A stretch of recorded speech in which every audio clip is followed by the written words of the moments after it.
Hello friends, কেমন আছো সবাই? আজকে তোমাদেরকে একটি সিম্পল রেসিপি শেয়ার করতে চলে এসেছি। তো আজকে আমি রুই মাছ আর ঝিঙের একটি রেসিপি তোমাদের করে দেখাবো। প্রথমে মাছগুলো ভেজে নিয়েছি, তারপর জিরে ফোড়ন দিয়ে নাড়াচাড়া করে তারপর আমি এর ভেতর দিয়ে দেব ঝিঙে এবং লঙ্কা।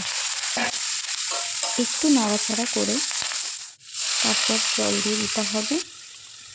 এরপর একে একে হলুদ গুঁড়ো, ভেজে রাখা মাছ এবং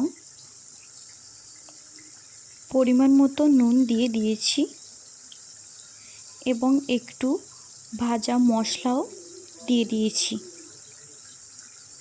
ভাজা মশলার ভেতর রয়েছে জিরে, গোলমরিচ, ধনিয়া পাউডার এবং এটিকে একটু নাড়াচাড়া করে কিছুক্ষণ ঢেকে রেখে নামিয়ে নিলেই আমাদের সহজ রেসিপিটি তৈরি হয়ে যাবে।